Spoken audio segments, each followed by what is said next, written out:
देश की राजनीति फिलहाल अपने चरम पर है, जिसके दो कारण हैं। एक तो आने वाला लोकसभा चुनाव और दूसरा कारण है केंद्र सरकार की तरफ से लाया गया महिला आरक्षण बिल। दरअसल इस बिल पर भले ही सत्ता पक्ष और विपक्ष दोनों एक साथ खड़े दिख रहे हैं, लेकिन इस बिल को लेकर दोनों के निशाने अलग अलग हैं। और तो और दोनों ही पक्ष अपनी अपनी राजनीति को चमकाने के लिए देश की आधी आबादी से जुड़े इस बिल को अपना आधार बना रहे हैं। आपको बता दें कि बीते दिन महिला आरक्षण बिल पास हो चुका है, लेकिन इस पर सियासत की दूसरी पिच अभी से तैयार दिखने लगी। विपक्ष ने इसे टालने की प्रवृत्ति और ओबीसी को उसका हक नहीं देने की बात पर सरकार को घेर कर साफ तौर पर संदेश दिया है। इतना ही नहीं, वे 2024 आम चुनाव से ही लागू करने का दबाव बनाना भी शुरू करेंगे।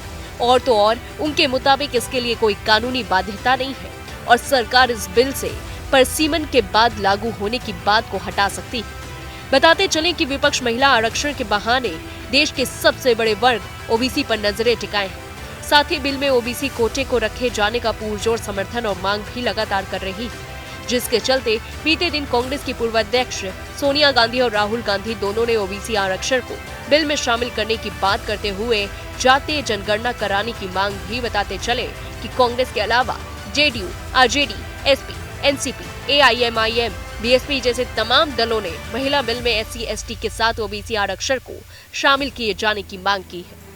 अब सूत्रों की माने तो 24 के चुनाव से महज कुछ महीनों पहले केंद्र सरकार के द्वारा महिला बिल लाए जाने के पीछे की मंशा विपक्ष बखूबी समझ रहा है। और तो और विपक्ष एड़ी चोटी का जोर लगा रहा है ताकि वो इस बिल का सारा क्रेडिट अकेले बीजेपी को ना लेने दे। इसलिए विपक्ष की ओर से जहां अपने अपने तरीके से इस बिल को क्रेडिट लेकर देश की आधी आबादी को संदेश देने की कोशिश की जा रही है, तो वहीं सरकार पर दबाव बनाया जा रहा है कि वह इस बिल को पास कराकर कानून का रूप देकर जल्द से जल्द लागू करे, ताकि इसका फायदा आगामी लोकसभा चुनावों में हो सके। विपक्ष जानता है कि कानून पर अमल इतना आसान नहीं है। अब इस राह में जनगणना, परिसीमन जैसी बड़ी बड़ी चुनौतियां भी मौजूद हैं। हालांकि इसी बीच बीजेपी की तरफ से इस पर कहा गया है कि बिल के पास होने के बाद ही महिला हित का व्यापक संदेश और बीजेपी की मंशा लोगों तक पहुंच जाएगी। आपको बताते चले कि संसद का विशेष सत्र शुरू होने से पहले यह उत्सुकता चरम पर थी कि केंद्र सरकार इस बार क्या बड़ा करने वाली है। माना जा रहा था कि अगले साल होने वाले 24 के चुनाव के लिए यह ट्रेंड सेंटर होगा। अब जबकि महिला आरक्षण के रूप में केंद्र ने अपना मास्टर स्ट्रोक पेश किया, तो इससे कई तरह की प्रतिक्रियाएं भी सामने आई।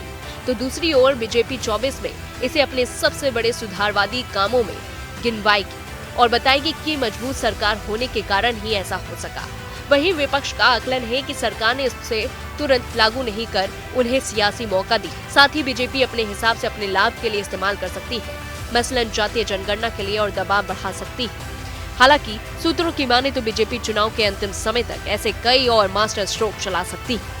इस खबर को लेकर के आपकी क्या राय है, हमें कमेंट बॉक्स में जरूर बताएं। और ऐसी तमाम बड़ी खबरों से जुड़े रहने के लिए हमारे सभी सोशल मीडिया प्लेटफॉर्म को फॉलो करना ना भूलें।